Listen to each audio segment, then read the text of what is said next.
नहीं खमंटू तोहर मोबाइलिए बाटे हाथ में। अरे मोबाइल तो मोबाइल का कहिए रिपोर्टर जी, अरे ओकरा चलते तो अपन दूरे दूर बेच देनी। आप लोगों से सत्यता में बात आप लोगों से बताना चाहूंगा कि मंटुआ जो था कोई इंसान नहीं था, ठीक है, लेकिन आजकल सोशल मीडिया पे बहुत तरीके का अफवाह फैलाया जा रहा है।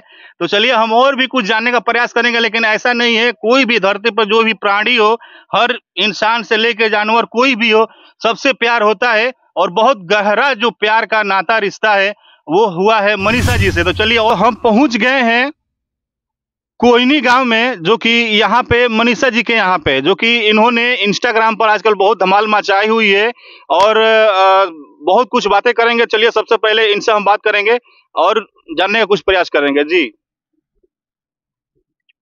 सब केहू के गोड़ छू के गोड़ लागत नहीं, भैया भाभी चाचा चाची दीदी सब केहू के, जितना आदमी भैया के चैनल के माध्यम से देखत है सब केहू के गोड़ छू के गोड़ लागत नहीं। सबसे पहले रउआ से ई सवाल बा हमार कि सबसे पहले हम जाने का प्रयास करें, हम सोता करके दिखावे का प्रयास करें कि मंटुआ कौन है। मंटुए हमर धन हमर रुपये रहे हो, मंटुए हमर धन हमर रुपये रहे हो, हमारा दिलवा के मालिकवा हमार मंटुए रहे हो, हमारा दिलवा के मालिकवा हमार मंटुए रहे हो। अच्छा एक बात बताइए, ये मंटुआ मतलब कितना दिन से आपका ब्रेकअप चल रहा है, कितना दिन पहले? ब्रेकअप तो चलता है साल भर पहले से। साल भर पहले से? कितना साल तक सेटिंग रहे मंटुआ से?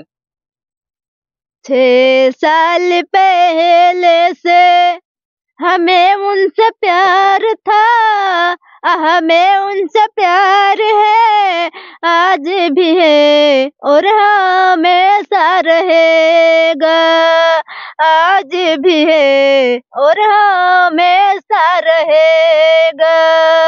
अरे मंटू तुम रूठा ना करो, नहीं तो मेरे जान निकल जाती है, तुम हंसते रहते हो तो एक बिजली से चमक जाती है, मेरा तो मेरा मंटू तेरा इंतजार है, तेरा इंतजार है, आज भी है और हमेशा रहेगा, आज भी है।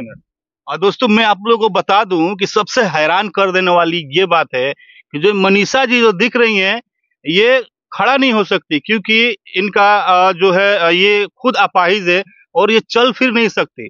लेकिन बात ये है ना कि ये भी प्यार के मतलब प्यार के चक्कर में साल भर पहले ये भी एकदम मतलब कहा जाता है ना पागल हो गई थी। तो चलिए और पूरा हम डिटेल्स में हम जानने का पूरा बताने का आप लोगों को मैं प्रयास करूंगा और इनका जो जीवनी है उसके बारे में आप लोगों को बताने पड़ेगा। जी मनीषा जी एक बात बताई, मंटुआ जो बा अभी बाकी चल गइल कहीं? अरे मतलब धरती पर हमरा दिल में नहीं खे।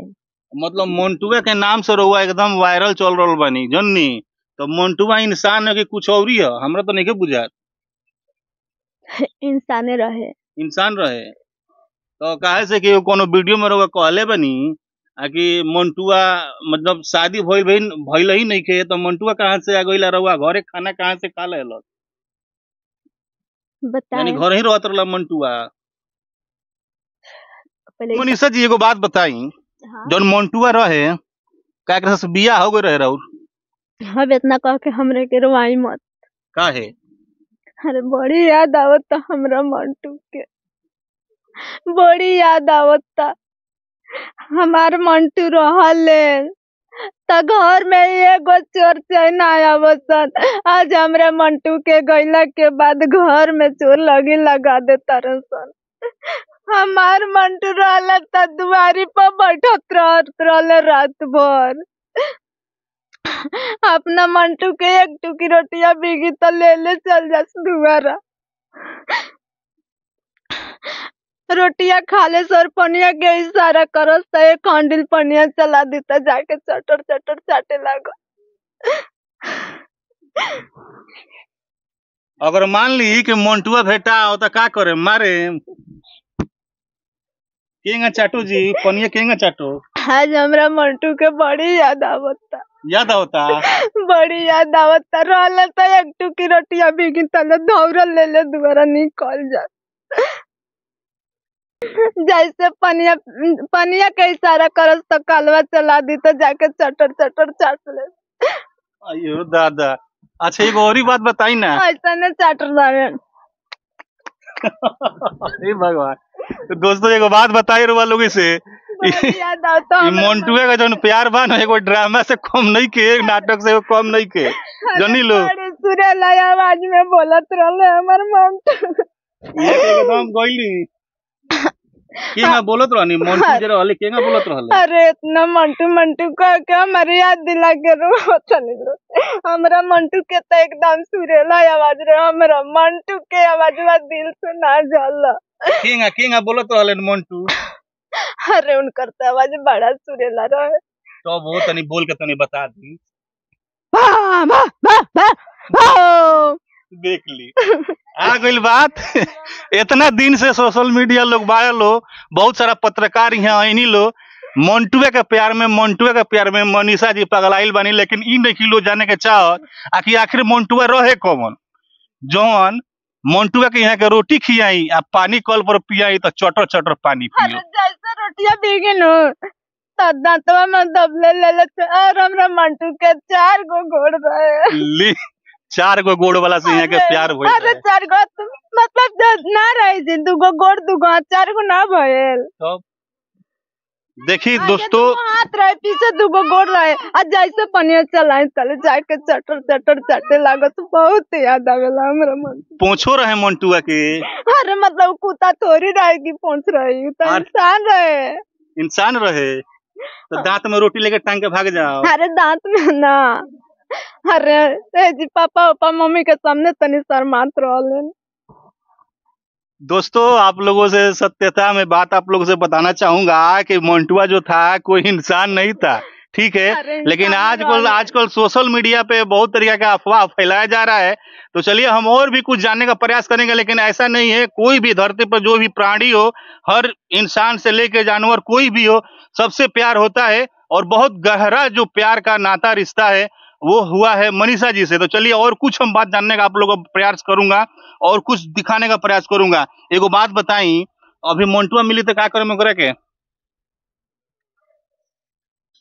मोन्टुआ तो मिल जाता ओकर झोंटवा उखड़ के ओकर मुंहवा न चोर ले।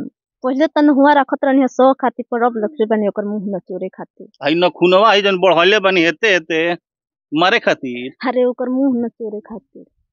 ए जी या देखो तनी कलर कहीं लगइले बनी जी आई। अरे ये करे बारे में मत पूछी, जाना तनी देखी है जोन बाटे ना ललका दिखाई देता है 2 जगह। अरे मंटुआ से पहले ज्यादा प्यार करत रहने ना तो 2 जगह लगइले बनी।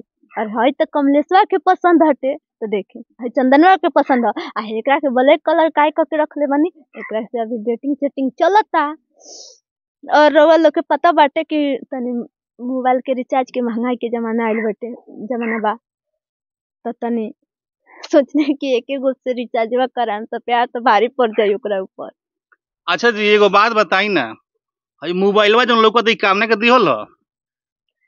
हाँ दिहल निशानी ओकर आज बाटे साथ में। अरे मंटू दिहल निशानी तोहर आज बाटे साथ में, आ तू नहीं खमंटू तोहर मोबाइलिए बाटे हाथ में। अरे मोबाइल तो मोबाइल का कहिए रिपोर्टर जी, अरे ओकरा चलते तो अपन दूर बेच देनी। अरे ओकरा चक्कर में तो अपन गाय भैंस बड़ा पड़ी, जितना छोटा मोटा घर में सामान रहे, जितना टूटल फूटल लोटा गिलास थरिया छिपा रहे, उतना सब अबार कबार में बेच के ओकर रिचार्ज करा देनी। का कहे के चाहम जे देखो ता दर्शक लोग का कहे के चाहे? अरे लास्ट तक 2 गो बच्चा रहलन मुर्गा, उ सोचनी कि वो मुर्गा ठंडा में अंडा दिए सब तक खाई, वो मुर्गा बेच के ओकर रिचार्ज करा। दर्शक लोग देखो तनी लोग का कहे के चाहे? कहीं से हमरा मंटू के खोज के लिया दिलो, जे अगर जे जे हमरा मंटू के जानत पहचानत हो, चिन्हत हो, जानत हो, हमरा बोली विचार हम छाव भाव तो हर चीज बता देनी अपना मंटू के। अगर हमरा मंटू के वो छाव भाव से रउआ लोग पहचान जाम लो तो कमेंट में जरूर कमेंट करम लो।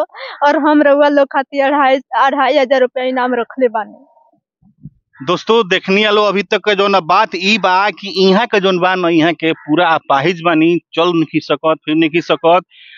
जोन बात ई रहल बा कि यहाँ के बहुत ही मदद करे के अभी जरूरत बा। जब भी यहाँ आवत पत्रकार महोदय लोग कुछ ना कुछ यहाँ के मदद करी लो ताकि यहाँ के आगे उठी।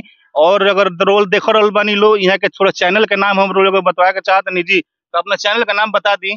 जरूर देखिए लोग, हमारा चैनल के नाम बाटे निशा MK, हमार फेसबुक आईडी बाटे निशा MK और हमार यूट्यूब चैनल बाटे निशा कुमारी 93 और हमार इंस्टाग्राम आईडी बाटे मनीषा कुमारी 92। तो रउआ लोग अपना इंस्टाग्राम पे सर्च मारी मनीषा कुमारी 92 और उहमे से हमार फेसबुक आईडी यूट्यूब चैनल मिल जाए। तो रउआ लोग फॉलो कर लेम लोग और लाइक शेयर सब्सक्राइब दबा के करम लोग। तो चलिए बहुत बहुत धन्यवाद इतना टाइम निकाल के आप लोग को ये वीडियो देखने के लिए। और जरूर से जरूर मनीषा जी को आप लोग सपोर्ट करें ताकि ये भी आगे उठे, इनको भी थोड़ा मदद मिले। और इनका स्थिति अगर हम बात किया जाए, अगर स्थिति के बारे में, जो रहने का व्यवस्था जो है काफी दयनीय व्यवस्था है। और यहाँ पे जो है ना झुग्गी झोपड़ी टाइप का इनका घर है, मकान है, मकान तो नहीं, वही झुग्गी झोपड़ी टाइप का पलानी का यहाँ पे देहात में मिलेगा, उसी में ये लोग गुजर बसर करते हैं। और इनको भी थोड़ा वायरल कर सकते हैं आप लोग, क्योंकि ये भी कुछ उनको मदद मिल सके। तो चलिए बहुत बहुत धन्यवाद, टेक केयर।